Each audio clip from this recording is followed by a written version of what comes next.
আজি আমি এ to Z মৰাণৰ প্ৰতিভা অনুষ্ঠানৰ জৰিয়তে দেখুৱাম এগৰাকী ছাত্ৰীৰ অনন্য প্ৰতিভা।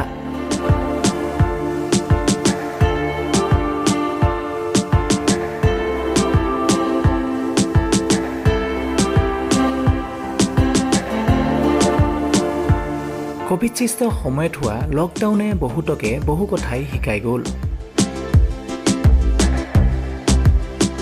বহুতে হেৰুৱালে জীৱন জীৱিকাৰ পথ, বহুতে ল'লে নতুন পণ আৰু বহুজনে কৰিলে অসাধাৰণ কৰ্মৰ সাফল্যৰ চেষ্টা।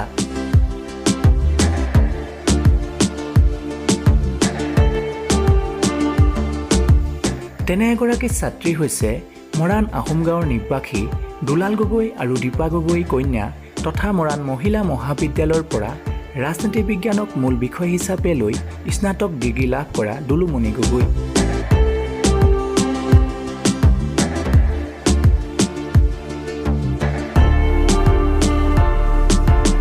দুলুমণি গগৈয়ে গছৰ পাতত মহাত্মা গান্ধী, বিষ্ণু ৰাভা, কনকলতা, ভূপেন হাজৰিকাৰ লগতে গানৰ কলিও সুন্দৰভাৱে তুলি ধৰিবলৈ সক্ষম হৈছে।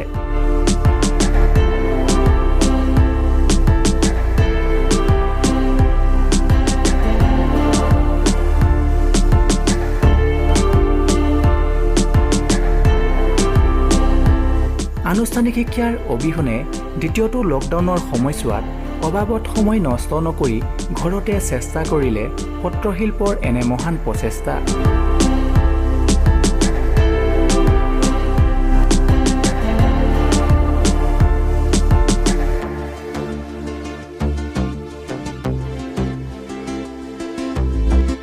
এইগৰাকী প্ৰতিভাধৰ ছাত্ৰীলৈ এ টু জেড মৰাণৰ তৰফৰ পৰা থাকিল অলেখ শুভেচ্ছা, শুভকামনা আৰু ভৱিষ্যত উত্তৰোত্তৰ কামনা।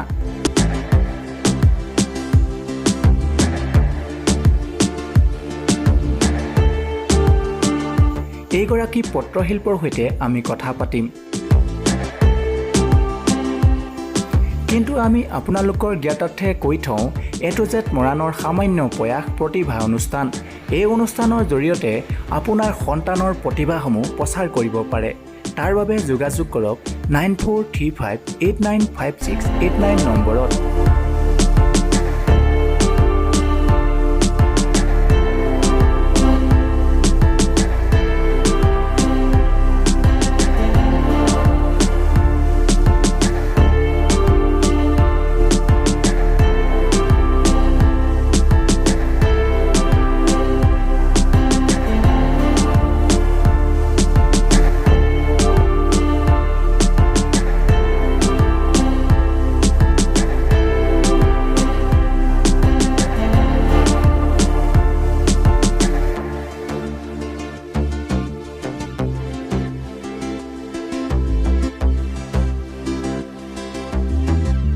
নমস্কাৰ, মোৰ নাম দুলুমণি গগৈ আৰু মোৰ ঘৰ হৈছে মৰাণ আহোম গাঁৱত।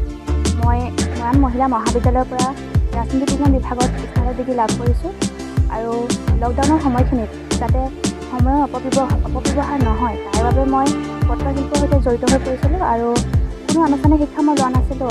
মাজে মাজে ঘৰতে নিজৰ প্ৰচেষ্টাৰে মই শিক্ষাদান কৰিবলৈ চেষ্টা কৰিছিলোঁ আৰু তেনেদৰে মই মহাত্মা গান্ধী, শংকৰদেৱ আৰু বিহু এনেদৰে মই বিভিন্ন চিত্ৰ কথা পাততে কৰিবলৈ চেষ্টা কৰিছোঁ।